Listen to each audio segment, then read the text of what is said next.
Hello, welcome to BioGreat TV. If you're new here, please subscribe and turn on the notification so you don't miss our next video. How the military entered the Sudanese politics.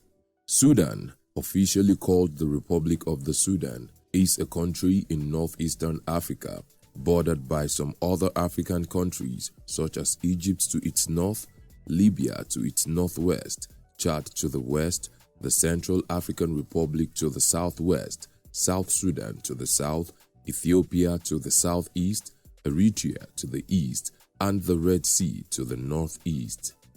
A coup d'etat, which is a sudden, violent, and unlawful seizure of power, happened in Sudan on the 30th of June, 1989. The coup was against the government of Prime Minister Sadiq al-Mahdi and President Ahmed al-Mirghani, who got into power democratically. It was Omar al-Bashir who led that coup d'etat and as a result ruled Sudan for 30 years until he was taken out of power in 2019. In 1983, there was a civil war between Sudan's central government and the Sudan People's Liberation Army. This war caused so much harm that over 250,000 people died from famine alone. The war continued for years that by February 1989, a group of Sudanese army officers asked the incumbent Prime Minister Sadiq al-Mahdi to either end it or surrender to the military the power to do so. Sadiq al-Mahdi said he would rather end the war. Months passed and unfortunately, Sadiq al-Mahdi failed to end the war as he promised. More people died and the Sudanese economy also worsened. This made the Sudanese army angry at Sadiq al-Mahdi. The anger even worsened when on June 18, 1989, he arrested 14 military officials and 50 civilians who were accused of planning to overthrow the government.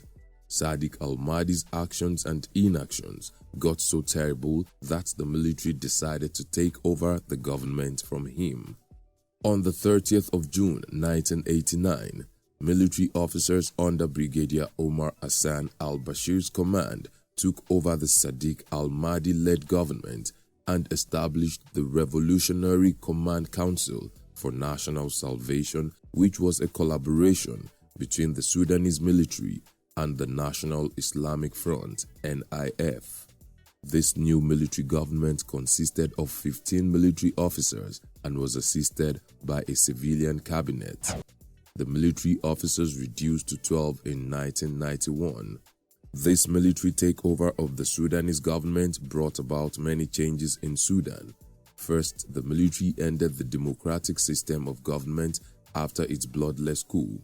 What's more, Omar al-Bashir's totalitarian regime caused many wars and violated human rights in Sudan. With NIF's intervention, the government banned political parties, trade unions, and some other democratic institutions. There were also unfavorable laws against the press, as well as strict behavior and dress codes on women. Omar al-Bashir's administration put the Sudanese people through a whole lot of trouble, making Sudan worse than the democratic regime they had deposed.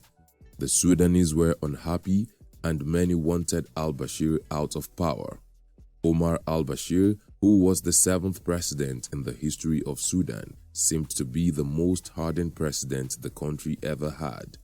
Some other effects of his oppressive and abusive 30-year dictatorship in Sudan include the dominant party he formed in 1992, the National Congress Party, which remained the only recognized political party in Sudan until 2019.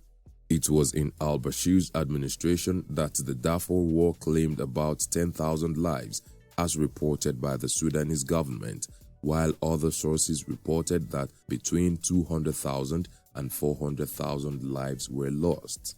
In July 2008, the prosecutor of the International Criminal Court, ICC, Luis Moreno Ocampo, accused al-Bashir of genocide, crimes against humanity, and war crimes in Darfur, and the court issued an arrest warrant for al-Bashir on the 4th of March 2009. However, this decision encountered some oppositions. Al-Bashir faced severe protests from December 2018 as a result of his numerous harsh decisions and actions against the people of Sudan. These protests continued until he was taken out of power in April 2019.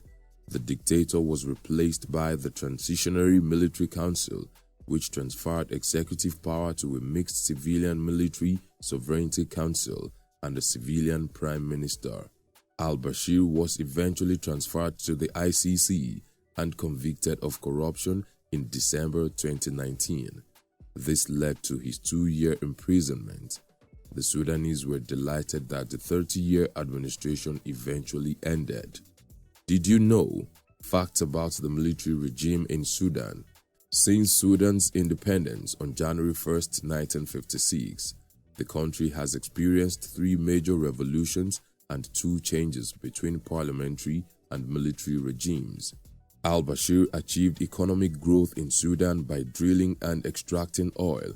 However, the wealth did not circulate across Sudan as there was still high level of poverty in the country. During the 1990s, Hassan al-Turabi, the Speaker of the National Assembly at the time, invited Osama bin Laden to Sudan. This made the United States list Sudan as a state sponsor of terrorism. Since 1983, civil wars and famine have claimed about 2 million Sudanese lives, with about 200,000 people taken into slavery during the Second Sudanese Civil War. In October 2005, al-Bashir's government ended the Second Sudanese Civil War and as a result separated the South from Sudan, having South Sudan as a country on its own. What have we missed out of this history? Let's know in the comment section. Will it be ridiculous to subscribe to our channel? If no, please like this video, share and subscribe to our channel.